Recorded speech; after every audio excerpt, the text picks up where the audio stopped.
मुस्लिम league नून और peoples party ने फिर हाथ मिला लिया। पीपल्स पार्टी ने नून लीग को पंजाब में हिमायत का यकीन दिला दिया।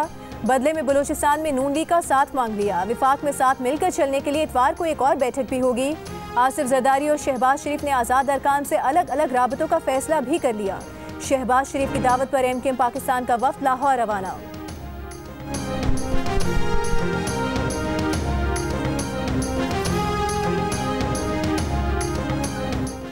पीटीआई ने कौमी असम्बली की 60 नशिस्तों पर नताइज चैलेंज करने का फैसला कर लिया। तर्जुमान तहरीक इंसाफ रऊफ हसन ने कहा है कि छीनी गई नशिस्तों को वापस लेने के लिए ट्राइब्यूनल्स और अदालतों में जाएंगे।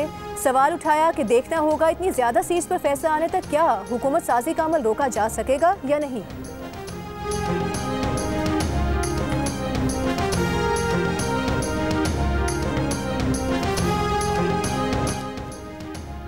ऑस्ट्रेलियन हाई कमीशन का कहना है कि अफसोस है कि पाकिस्तानी अवाम को पसंद के उम्मीदवारों के चुनाव में महदूद किया गया। तमाम सियासी जमातों को इलेक्शन लड़ने की इजाज़त नहीं दी गई। पाकिस्तान के साथ खुशहाल और मुस्तहकम विजन के लिए काम करने के मुंतज़िर हैं। ऑस्ट्रेलिया जमहूरी, मुस्तहकम और खुशहाल पाकिस्तान की हिमायत करता है। वज़ारत ख़ारिजा का कहना है कि बाज़ ममालिक और तंजीमों के बयानात के मनफी लहजे पर हैरान हैं, जो ना तो इंतखाबी अमल की पेचीदगी को मद्देनज़र रखते हैं और ना ही लाखों पाकिस्तानियों के वोट के हक़ के आज़ादाना इस्तेमाल को तस्लीम करते हैं। ये बयानात इस नाकाबिले तरदीद हकीकत को नज़रअंदाज करते हैं कि पाकिस्तान ने गैर मुल्की स्पॉन्सर शुदा संगीन सिक्योरिटी खतरात से निमटते हुए पुरअमन और कामयाब इंतखाबात कराए। कुछ बयानात हकीकत पर भी मबनी नहीं। इंतखाबात के दिन मुल्क में इंटरनेट की बंदिश नहीं थी। पोलिंग के दिन दहशतगर्दी के वाक़यात से बचने के लिए सिर्फ मोबाइल फ़ोन सर्विस को मुअत्तल रखा गया।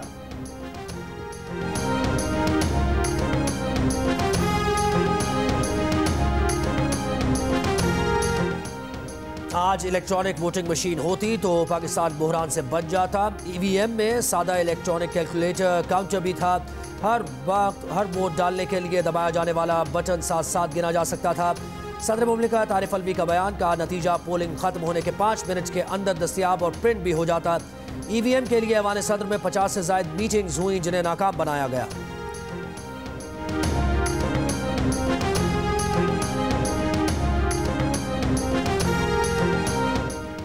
शहबाज शरीफ से आसिफ जरदारी की मुलाकात में मजीद बातचीत पर इत्तेफाक किया गया है। मुस्लिम लीग नून की तर्जुमान मरीम औरंगजेब की जियो न्यूज़ से बातचीत। कहा कि नवाज शरीफ ने कहा है कि मुल्क की सूरत हाल ऐसी है कि हर जमात से बात करनी चाहिए।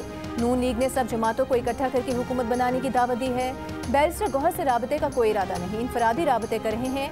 बहुत से आज़ाद उम्मीदवार हमारी ही जमात के थे जिन्हें हमारा टिकट नहीं मिला था।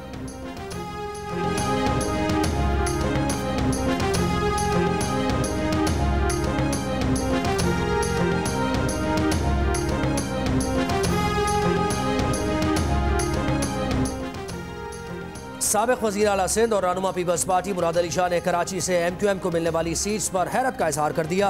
जियो न्यूज़ की खुसूसी ट्रांसमिशन में गुफ्तगू करते हुए कहा कि उनके ख्याल में कराची से और जमातों को भी सीट्स मिलना थी, लेकिन एमक्यूएम को मिलने वाली नशिस्तें सरप्राइज हैं। जायज़ा लेंगे कि एमक्यूएम को इतनी सीट्स कैसे मिली। बोले एमक्यूएम रहनुमा अगर बानी मुत्तहदा की ज़बान में बात करेंगे तो उनसे बात करना मुश्किल हो जाएगा। कराची का अमन फौज, रेंजर्स और पुलिस एहलकारों की शहादतों के बाद हासिल किया है, इसको खराब होने नहीं देंगे।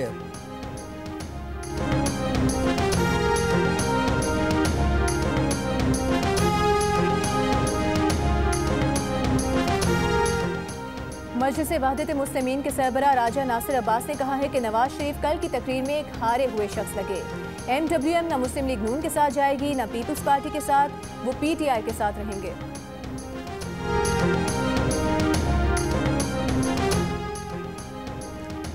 तर्जुमान तहरीक इंसाफ रऊफ हसन ने एमडब्ल्यूएम के साथ इत्तेहाद बनाने का इम्कान मुस्तरद कर दिया। कहा उनके साथ इत्तेहाद नहीं हो सकता क्योंकि उनके पास खवातीन नशस्तों का कोटा नहीं है। कहा अपने प्लेटफॉर्म का केस लड़ेंगे। जियो न्यूज़ की इलेक्शन ट्रांसमिशन में गुफ्तगू करते हुए कहा कि उनकी जमात से 60 नशस्तें छीनी गई हैं, हासिल करने के लिए कानूनी रास्ता अपनाएंगे। वफाक में हुकूमत बनाने के ऑप्शन मौजूद है लेकिन अभी नहीं बताएंगे। KPK में PTI की हुकूमत बन चुकी, पंजाब में भी बिल्कुल कोशिश करेंगे।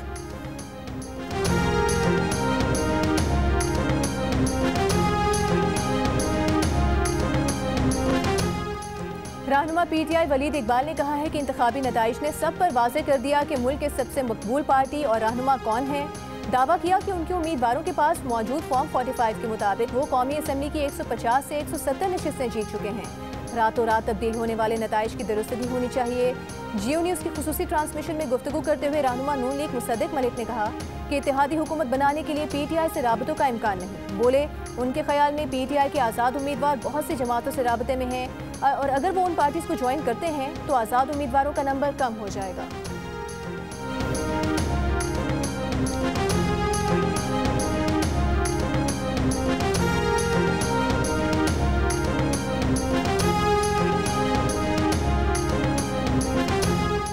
अमीर जमात इस्लामी सिराजुल हक ने इलेक्शन को जाली करार दे दिया। चीफ इलेक्शन कमिश्नर से इस्तीफे का मुतालबा कर दिया। कहा मुस्लिम लीग नून के कायदीन रात में अफसुर्दा थे और सुबह उठे तो खुश थे।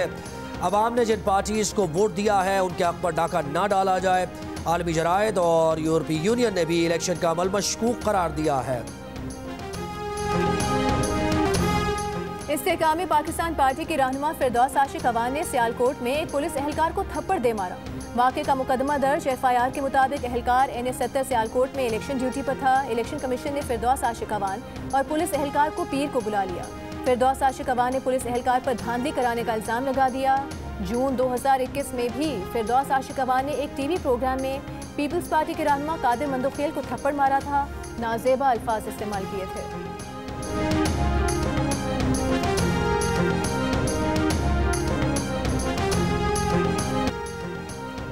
PTI का पेशावर की 8 नशस्तों के नताइज तब्दील करने का इल्ज़ाम। तहरीक इंसाफ के रहनुमा तैमूर झगड़ा, कामरान बंगश और शानदाना गुलजार की प्रेस कॉन्फ्रेंस। तैमूर झगड़ा ने कहा कि PTI ने तारीखी क्लीन स्वीप किया।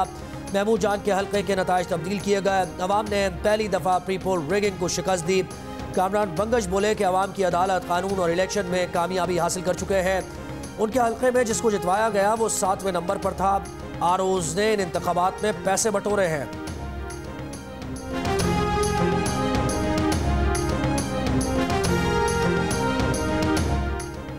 पाकिस्तान तहरीक इंसाफ के कुछ हारने वाले उम्मीदवारों ने आम इंतखाबात के दौरान धांधली के इल्ज़ाम आयद किए हैं। मुतासरा उम्मीदवार इलेक्शन ट्राइब्यूनल में सेक्शन 139 और 142 के तहत इंतखाबी नताइज की इशाअत के 45 दिन के अंदर पिटीशन दायर कर सकता है। जंग और द न्यूज़ में शाया होने वाली फ़खर दुरानी की रिपोर्ट के मुताबिक इलेक्शन एक्ट के सेक्शन 144 के तहत मुद्दई को स्टेटमेंट ऑफ फैक्ट यानी हकाइकनामा और शवाहिद पेश करना होंगे ताकि धांधली या बेज़ाब्तगी के इल्ज़ाम साबित किए जा सकें।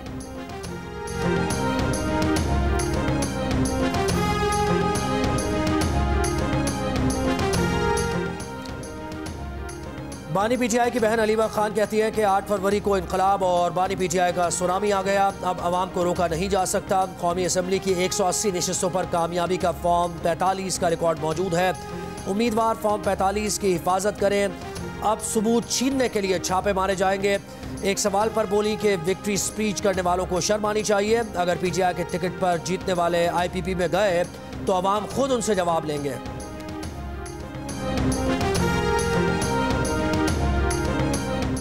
धांधली के इल्ज़ामात और नताइज को चैलेंज करना एक तरफ, तस्वीर का दूसरा रुख भी देखिए। हारने वाले उम्मीदवार अपनी शिकस्त खुले दिल से तस्लीम कर रहे हैं। अली तरीन ने अपने वालिद जहांगीर तरीन को शिकस्त देने वाले आमिर डोगर की इंतखाबी मुहिम की तारीफ की। कहा वो जीत के हकदार थे। अवामी नेशनल पार्टी के सेनेटर इलियास बिलो ने अपनी पार्टी की शिकस्त तस्लीम की, जीतने वालों को मुबारकबाद दी और मुस्तकबिल के लिए मिलकर काम करने की पेशकश की। जिब्रान नासिर ने भी PS 110 से आज़ाद उम्मीदवार को जीत पर मुबारकबाद दी। डॉक्टर सवेरा प्रकाश और अरबाब जैन उमर ने भी शिकस्त को तस्लीम किया। हरीफ को मुबारकबाद दी। मुकाबला करो तो ऐसे, नतीजा तस्लीम करो, हारो तो ऐसे।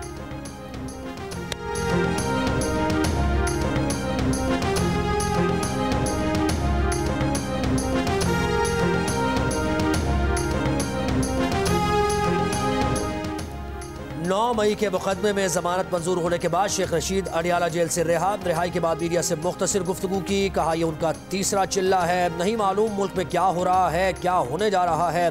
रावलपिंडी की इंसदाद दहशतगर्दी की अदालत ने आज सुबह शेख रशीद की जमानत 2 लाख रुपए मुचलकों के एवज मंजूर करके रिहाई का हुक्म दिया था।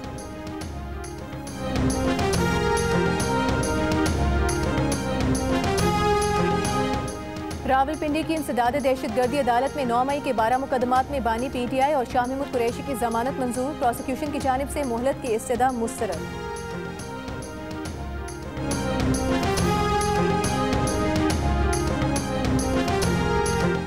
सरबराह SIUT डॉक्टर अदीब रिजवी के लिए एक और एजाज। अमेरिकन यूरोलॉजिकल एसोसिएशन की जानिब से डॉक्टर अदीब रिजवी को ह्यूमैनिटेरियन रिकग्निशन अवार्ड 2024 से नवाजा गया।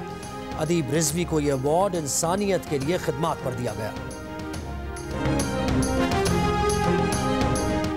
गजा में इसराइली फौज के वहशियाना हमले, 4 माह से जारी। फलस्तीनी शोहदा की तादाद 28,000 से तजावुज़ कर गई। शिमाली और जनूबी गजा के बाद इसराइल ने रफा से फलस्तीनियों को जबरी बेदखल करने और ज़मीनी हमले करने का मंसूबा बना लिया। गजा के 23 लाख में से निस्फ बेघर फलस्तीनी रफा में पनाह लिए हुए हैं। लेबनान में इसराइली फ़ज़ाई हमला, हिज़्बुल्लाह रहनुमा समेत 3 अफराद जाँ बहक।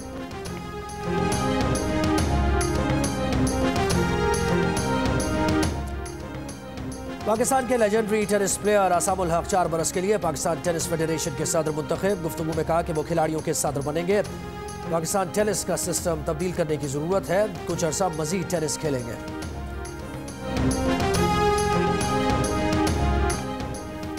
सबसे पहले, सबसे आगे, सबसे तेज और व्यूज भी सबसे ज्यादा। पाकिस्तान के सबसे बड़े इलेक्शन की सबसे बड़ी ट्रांसमिशन पर जियो न्यूज ने एक और एजाज अपने नाम कर लिया।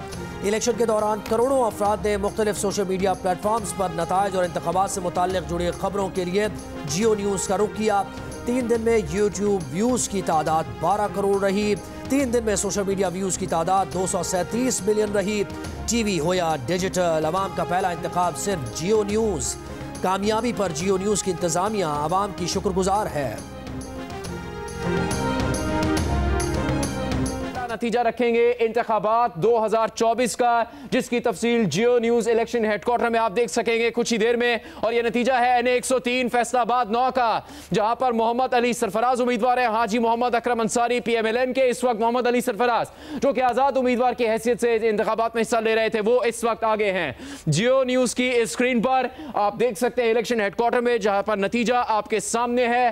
पहला इब्तदाई गैर सरकारी गैर हतमी नतीजा। हम आपको पाकिस्तान भर के हलकों के नताइज से आगाह कर रहे हैं। जियो न्यूज इलेक्शन हेडक्वार्टर में यह सिलसिला जारी है। पाकिस्तान की कौमी और सूबाई असेंबलियों के हलकों के नताइज हम आपके सामने रखेंगे। 2002 से अब तक हर इलेक्शन की तरह इस बार भी सबसे पहला नतीजा वोटिंग खत्म होने के बाद सबसे पहले सिर्फ जियो न्यूज पर। जियो न्यूज ने पहला गैर सरकारी गैर हतमी नतीजा NA 103 फैसलाबाद 9 का बताया। पूरे मुल्क से गैर सरकारी गैर हतमी नताइज आने का सिलसिला जारी।